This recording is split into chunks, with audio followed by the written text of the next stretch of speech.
It could happen. The small town of Bloubergstrand outside of Cape Town in South Africa has just been sued by one of the world's largest data centers so that the data center can take all of its water.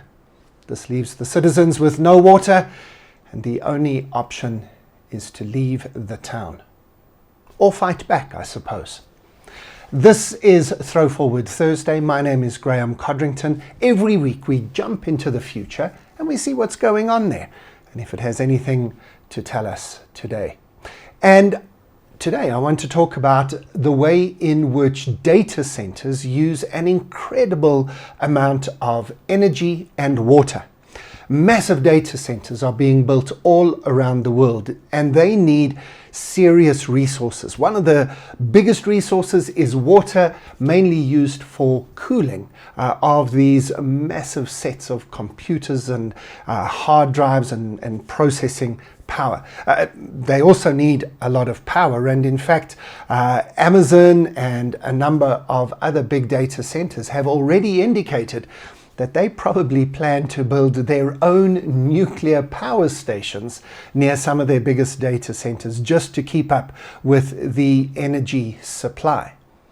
But there are a lot of towns and cities around the world who give these data centers contracts, who give them incentives to come and put the data center near their town. There's a little bit of an employment bump that can go with it. Obviously, there's taxes and local services that can be charged out to the data centers.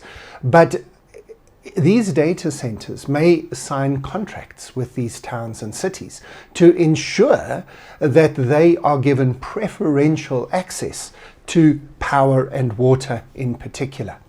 And what would happen then if there was a water shortage?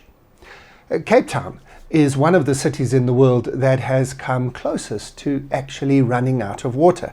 A number of years ago, there was a countdown to what they were calling Day Zero. And they got within a week or two before the rains came.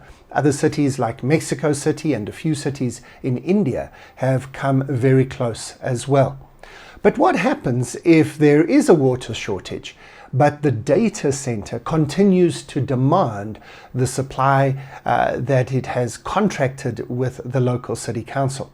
And in order to keep up with that and to make sure that they are not sued out of existence by one of the big global behemoth data centers, they basically switch off the water to all of the residents.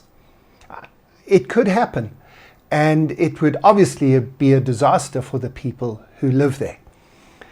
I'm going to put a link in the show notes to a podcast series that was done about data center vampires and what they are doing to local communities even now, but the likelihood that it will be even worse in the future. This is the dark side, the downside of the technology boom that we've got and the shift into the cloud. That the amount of power being used by these data centers and the cloud processing systems is absolutely not in line with our desperate need to reduce carbon emissions and to protect our climate. And then you add the water consumption, where typically these data centers are using drinking water rather than salt water from the oceans. We need to be thinking about the implications of the technology boom that we've got.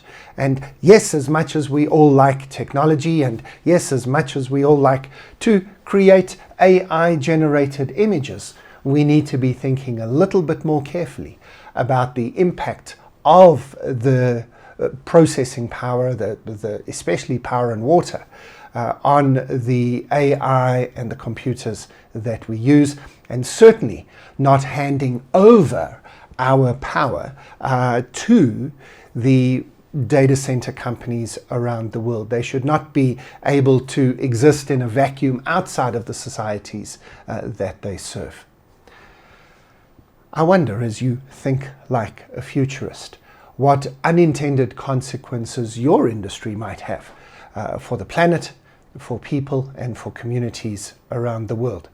Those people and those communities are not going to stand idly by while we strip them of their living, of their lifestyles, of who they want to be as people. And they're going to fight back, I'm sure. We need to make sure that we are not the ones they are fighting against. Thanks as always for joining me in the ThrowForward Thursday studio. A cautionary note today, but if our team at Tomorrow Today can help you and your team think about the future, think about the forces shaping the world around us, and think about the opportunities that this might bring for your business to establish itself as a force for good, please make sure you contact us. We'd be happy to help you do that. Otherwise, I'll see you again next week in the future.